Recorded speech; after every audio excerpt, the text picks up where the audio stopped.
Mogadishu, Somalia, October 3, 1993. Task Force Ranger has launched what is supposed to be a 30-minute operation. Black Hawk helicopters insert Delta Force and Army Rangers. They arrest two of warlord Mohammed Farah Aidid's lieutenants. Everyone is back at the base by nightfall. It has been planned with the precision that comes from America's best special operations personnel, working with the best technology the Pentagon can provide. At approximately 4:20 in the afternoon, a Somali fighter on the ground raises a shoulder-fired weapon that was designed in 1958. He fires. The rocket strikes the tail rotor of a Black Hawk helicopter, designated Super 61, piloted by Chief Warrant Officer Cliff Walcott. The helicopter begins a violent, uncontrolled spin and crashes 5 blocks northeast of the target building. Both pilots die instantly. 20 minutes later, a second Black Hawk, Super 64, piloted by Chief Warrant Officer Michael Durant, is brought down by another round from the same weapon. The battle that follows lasts through the night and into the next morning, ending with 18 American soldiers dead, 73 wounded, 1 prisoner, and a question that military planners in Washington, London, and every other Western capital could not immediately answer. How does a $350 weapon knock down a $6 million helicopter operated by the most powerful military in human history?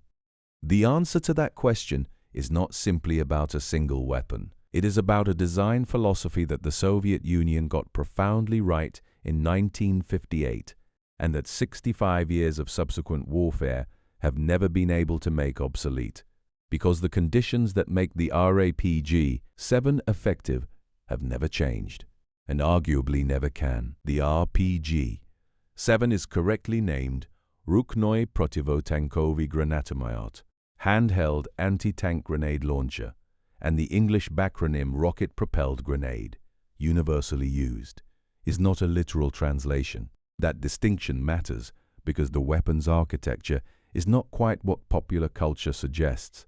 It is not a rocket in the sense of a guided missile or a self-propelled warhead that seeks its target. It is a launcher that uses a 2-stage propulsion system to deliver an oversized shaped charge warhead to a target the operator has aimed at with their eyes and a simple optical sight. The sophistication is in the warhead. The launcher itself is deliberately, precisely simple. That simplicity was not accidental. It was the entire point. To understand why, you need to start with what Soviet military doctrine had learned, at enormous cost, about the relationship between infantry and armor in the Second World War. The Wehrmacht's tank forces in 1941 and 1942 had killed Soviet soldiers in numbers that staggered comprehension, partly because Soviet infantry at the squad level had no reliable means of destroying German tanks. By the time an infantry unit identified an approaching tank and requested artillery support, called for anti-tank guns to be moved up, or attempted to use the anti-tank grenades that required getting close enough to physically place them on a vehicle, the window had usually closed. Men died. The lesson the Soviet military drew from this experience was categorical. Every infantry squad, at the squad level, needs a weapon capable of destroying armored vehicles, not a specialist weapon held at battalion, not a crew-served gun, a weapon carried by one man who walks with the squad. The RPG-1 was the first attempt to answer this requirement, developed in 1944 and drawing on both captured German Panzerfaust single-shot recoilless weapons and American bazooka rocket launchers. The National Interests account of the RPG lineage summarizes the genesis accurately. Studying German and U.S. anti-tank rocket designs in 1944, the Soviets developed the RPG-1 with the goal of combining the best features of the Panzerfaust with the bazooka. The RPG-2 followed, entering service in the late 1940s. It was effective but limited in range, approximately 150 meters for reliable anti-tank use, and the propulsion system did not generate the velocity needed to carry larger, more capable warheads to useful distances. Development of the RPG-7 began in 1958 led by the Basel Design Bureau. The intermediate RPG-2 in testing but was itself outperformed by the new design, and the RPG-7 was formally adopted by the Soviet Army in 1961. The Armory Life's history of the weapon notes that it remains largely unclear why the numbering jumped from RPG-2 to RPG-7, suggesting that several prototypes failed to meet expectations. What entered service in 1961 was the product of those iterations, a design that had been tested, rejected, refined, and tested again until it met every requirement the Soviet military had placed before it. The launcher itself is a steel tube 40 mm in diameter, 950 mm long, weighing 6.3 kilograms unloaded. The middle section is wrapped in wood, which protects the operator from heat generated during repeated firing. The rear of the tube is flared to manage the backblast that exits behind the launcher when the weapon fires. The sighting system is a 2.7 times PGO 7 optical sight with backup iron sights available when the scope is removed or damaged. The mechanical firing system is a manually cocked external hammer with a single action trigger. This is the entire launcher mechanism. There is no electronic component. There is no computerized fire control. There is no maintenance requirement beyond keeping the tube clean and the sight optics unfogged. The warhead that gives the weapon its lethality is a different matter. The PG-7V, the baseline round adopted in 1961, is an 85 mm shaped charge heat warhead capable of penetrating 260 mm of rolled homogeneous armor, enough to defeat any tank fielded by any army in 1961, and enough to cause significant damage to most vehicles in service today. The physics of the shaped charge warhead are independent of the launcher's age. The Monroe effect, the mechanism by which a copper-lined conical cavity in an explosive charge collapses into a high-velocity jet of semi-liquid metal moving at approximately 6 to 9 kilometers per second, does not become less effective because the launcher was designed in the late 1950s. The Forces.News quote from Jonathan Ferguson, keeper of firearms and artillery at the Royal Armouries Museum in Leeds, makes this precise. Even the most basic RPG-7 round from the 1960s will penetrate a minimum of 260 millimeters of rolled homogeneous armor, which he describes as the basic tank armor composition. So even that today can cause serious problems for a tank, even if it won't knock it out outright.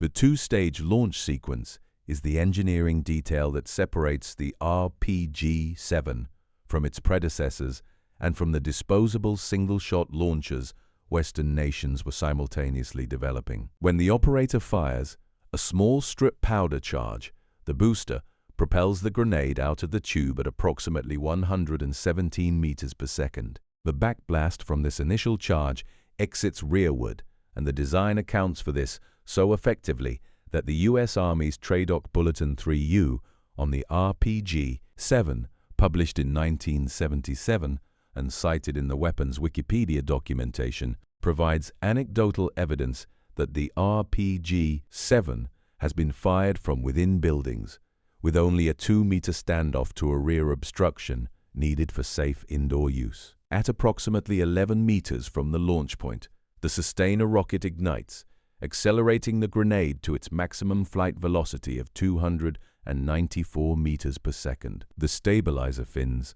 which are folded against the body during launch to allow the oversized warhead to exit the 40mm tube, open at this point and are canted to impart a slow spin that stabilizes the rocket in flight. The self-destruct fuse, which detonates the warhead if it has not already struck a target, triggers at approximately 4.5 seconds of flight time, corresponding to a range of around 920 meters, ensuring that duds do not become improvised mines scattered across the battlefield.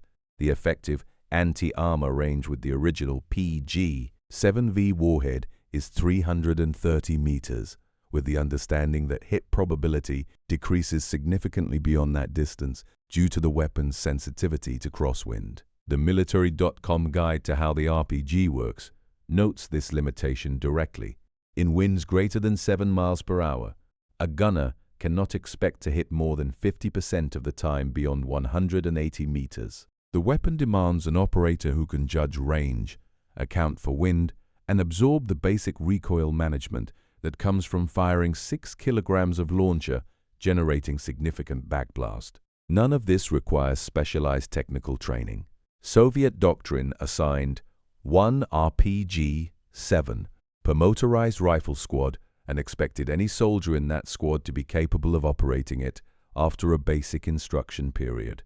Before we get into what the RPG-7 has actually done across 6 decades of wars on every continent, and the specific question of why Western militaries with infinitely larger budgets have never found a satisfactory answer to it, if this level of depth is what you watch this channel for, subscribe. It takes a single click and means more content like this is possible. Let's talk about the weapon's actual combat record. The RPG-7's first documented combat employment is contested, but the evidence points to either Egyptian forces in the Six-Day War of 1967 or North Vietnamese forces in the same year. The Armory Life's history notes that Egyptian forces may have been the first to employ it during the Six-Day War, while the People's Army of Vietnam also used it in 1967 during the Second Indochina War. What is certain is that from 1967 onward, the RPG-7 appears in every major conflict on Earth without exception. Vietnam is where the weapon first demonstrated the tactical capability that would define its future, the ability to threaten not just tanks but helicopters, changing the fundamental calculus of air mobility. North Vietnamese and Viet Cong forces quickly understood that the helicopter, America's revolutionary contribution to ground warfare in Vietnam, had a specific vulnerability. A helicopter landing or hovering is predictable. Its flare approach, slowing to touchdown, is the moment of maximum exposure and minimum evasive capacity. The STRASAM research on RPG use in Vietnam documents the tactical adaptation precisely. The typical Viet Cong or NVA tactic was to wait until a helicopter flared for landing and then fire into it. Between 1967 and 1970 alone, 380 separate incidents of RPG use against American helicopters were documented, resulting in 128 confirmed helicopter losses to RPG fire during the conflict. The impact on American operations was measurable. Helicopter crews developed what researchers describe as LZ phobia, a state of constant alert around landing zones that became permanent features of Vietnam operations, requiring intensive suppressive fire before any landing and aggressive, evasive maneuvering throughout. The weapon that the American military was facing this problem with in Vietnam, the M72 LALA, a single-shot disposable 66mm rocket launcher, could not match the RPG-7's sustained presence. A soldier with a law fires once and discards the tube. A soldier with an RPG-7 fires, reloads from a supply of rounds, fires again. The Soviet doctrine of 1 RPG-7 per squad ensured that every infantry formation facing American forces in Vietnam had organic rocket capability that did not deplete after the first shot. The Global Security.org analysis of RPG doctrine on the battlefield notes the contrast in approach clearly. While Warsaw Pact nations pursued the reloadable RPG series, the US and her allies concentrated on disposable single-shot launchers. The difference in philosophy produced a difference in sustained effect.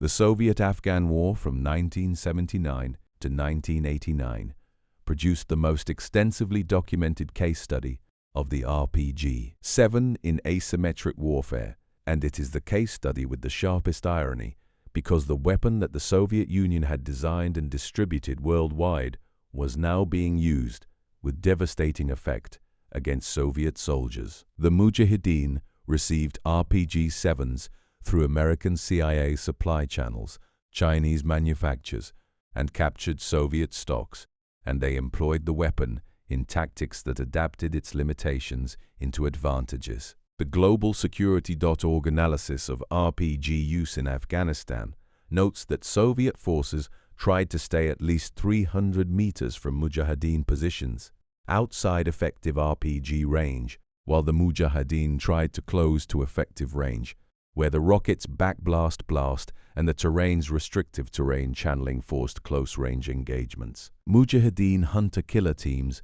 eventually averaged 1 RPG, 7 for every 10 to 12 fighters in 1983 to 1985, rising to 2 RPGs per 10 to 12 by 1987. Special armored vehicle hunter-killer teams were formed in which 50 to 80% of personnel carried RPG-7s, effectively creating specialized anti-armor formations using nothing but a 1961 shoulder launcher and tactically adaptive human beings. The Soviet Spetsnaz formations deployed to Afghanistan, noting the RPG-7 superiority to their issued RPG-16s and RPG-22s in terms of range and warhead punch, began using captured Chinese and Pakistani copies of the RPG-7 in preference to their own issued equipment. Elite Soviet special forces in the field voluntarily chose the weapon their enemy was using over the weapons their own army had issued them. That is a performance evaluation with no ambiguity. The Battle of Mogadishu in 1993 has already opened this script, but the full context is worth examining. The Somali militiamen who brought down the Black Hawks were not trained soldiers in any conventional sense. They were not operating with sophisticated tactical support. What the STRASAM analysis of the battle documents is that IDID's fighters had studied American helicopter patterns in Mogadishu during the months of UNOSOM operations before the battle. They understood that Black Hawks on operations followed predictable routes, that they flew at low altitude in urban areas to stay under radar and reduce exposure to guided weapons, and that at those altitudes, the RPG-7 had a realistic chance of hitting the tail rotor.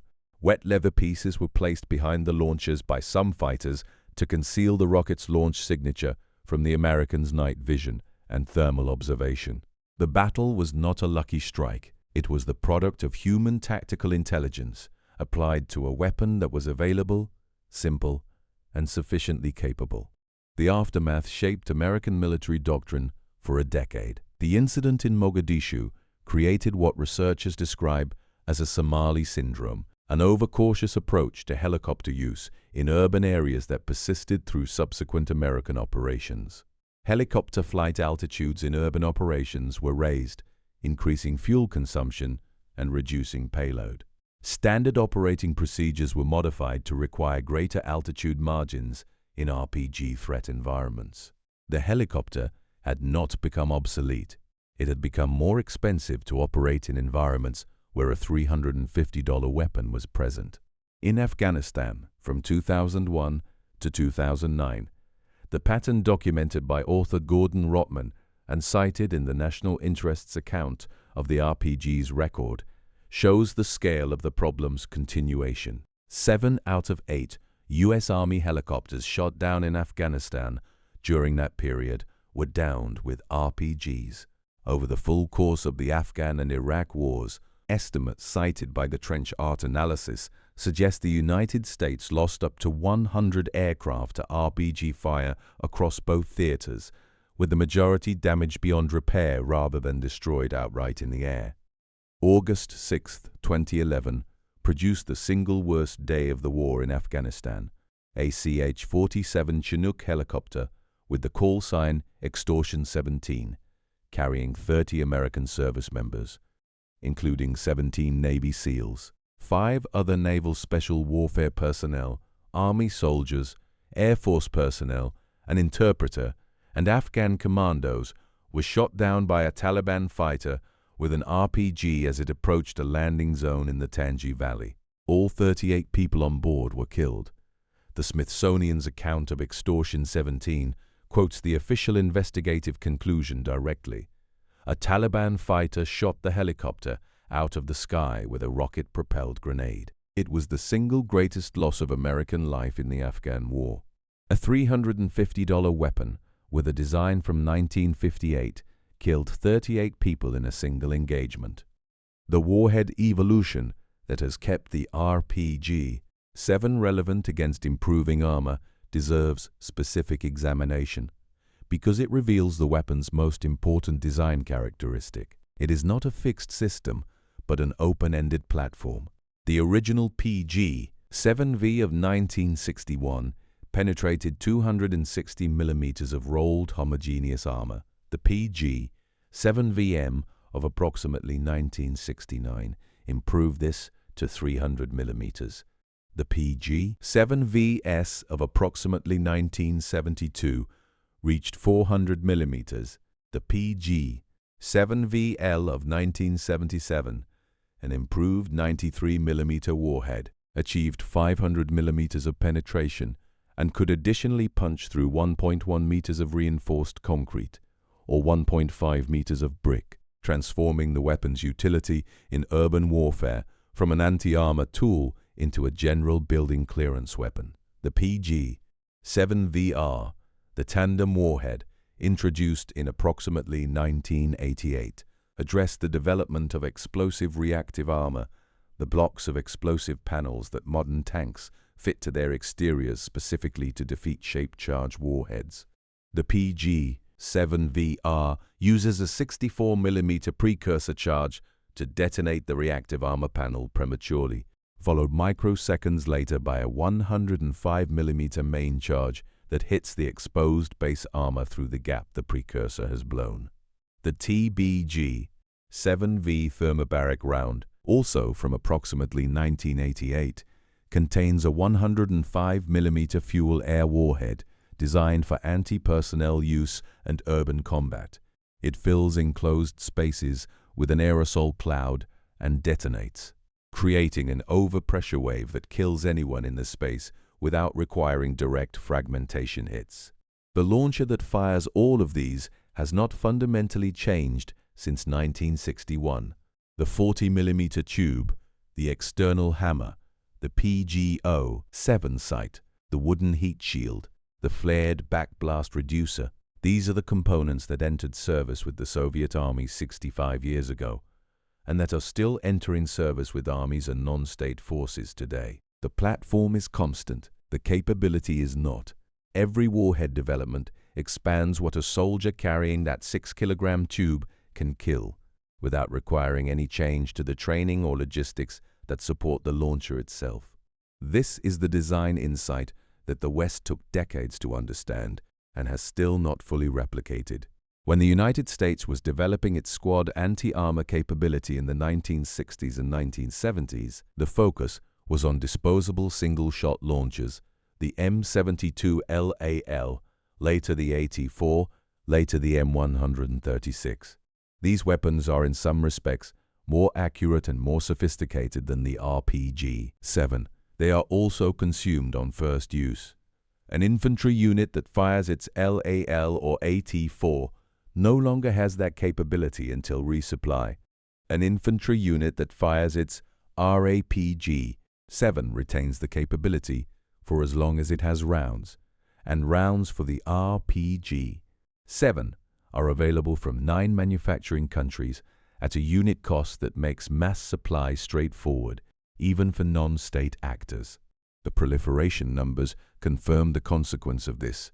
The Wikipedia article on the RPG-7 cites production of over 9 million units, with approximately 40 countries currently operating the weapon and 9 countries manufacturing it independently.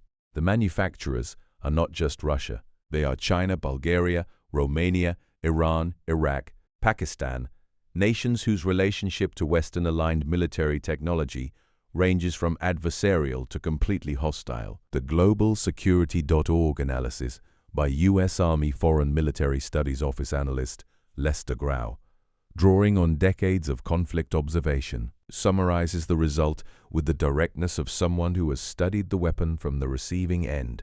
The RPG-7 anti-tank grenade launcher is one of the most common and most effective infantry weapons in contemporary conflicts. It is rugged, simple, and carries a lethal punch. Whether downing U.S. Black Hawk helicopters in Somalia, blasting Russian tanks in Chechnya, or attacking government strongpoints in Angola, the RPG-7 is the weapon of choice for many infantrymen and guerrillas around the world.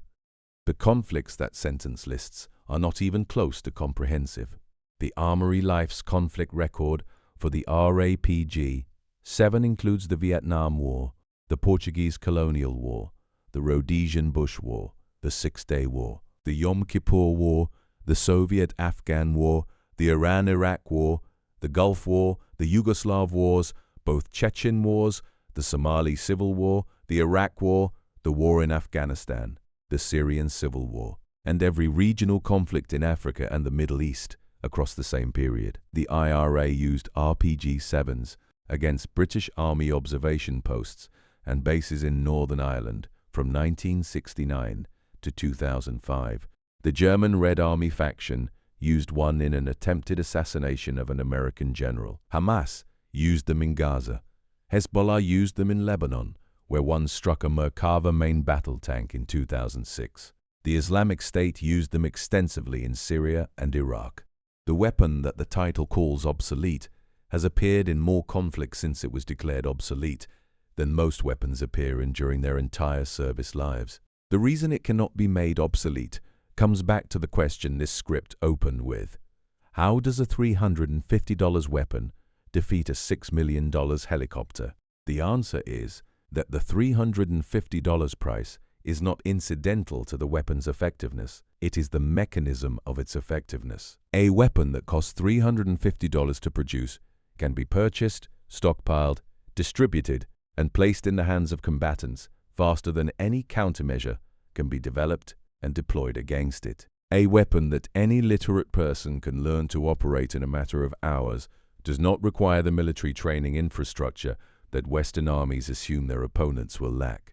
A weapon manufactured by 9 countries on 4 continents is immune to the supply chain disruptions and export controls that Western military strategy uses to limit adversaries' access to capable hardware. The countermeasures developed specifically to defeat the RPG-7 have themselves been expensive and imperfect. Active protection systems, trophy on Israeli Merkava tanks, the Iron Fist and Quick Kill systems in development, detect incoming rockets and fire defensive projectiles to intercept them before they strike. These systems cost tens of thousands of dollars per vehicle installation and require electricity, maintenance, and software updates to remain functional. They can be defeated by saturation. Enough RPG rounds fired simultaneously that the active protection system cannot intercept all of them, or by firing from very short range inside the system's engagement envelope. The Mujahideen tended to fire at ranges of less than 80 meters, the globalsecurity.org account notes, specifically because the closer the range, the higher the hit probability and the shorter the flight time available for any defensive system to react. The countermeasure to expensive, sophisticated protection is cheap volume of fire at close range. The IRA's use of the weapon during the Troubles is a particular study in proliferation, produced in Russia, sold through Cold War supply chains to Libya, transferred from Libyan government stocks to the IRA, and fired in Northern Ireland against British Army installations. The RPG-7's path from Soviet Design Bureau to Belfast Alley represents the weapon's defining characteristic. It does not stay where it is pointed by its original owners. It goes where conflict goes, and conflict goes everywhere.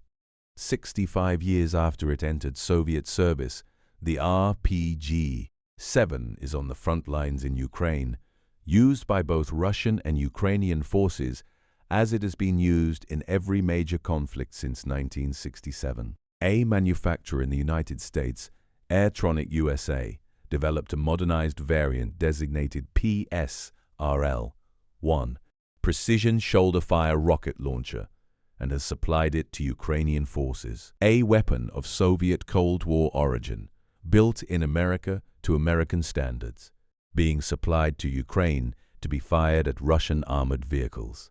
That trajectory, from Soviet infantry doctrine to American production for NATO use, is the most complete possible summary of the RPG-7's legacy. Returned to Mogadishu, October 3, 1993. The question that Western planners could not answer at the time, How does a $350 weapon knock down a $6 million helicopter? Has a complete answer now, 6 decades into the RPG. 7. Service life. It is not that the weapon is technically superior to the helicopter. The helicopter is faster, more maneuverable, better protected, and operated by a trained professional. The RPG 7 wins because the conditions under which it works, a hovering or landing aircraft at 200 meters, an operator with basic training, a clear line of sight, are conditions that warfare continuously creates. The helicopter must land. The rocket launcher is always there. At $350 per unit, it is always there in numbers. That is why it is still killing in 15 wars. Not because Western armies couldn't stop it, because the weapon was never trying to win a single battle. It was trying to be present in every battle, indefinitely. And it has succeeded.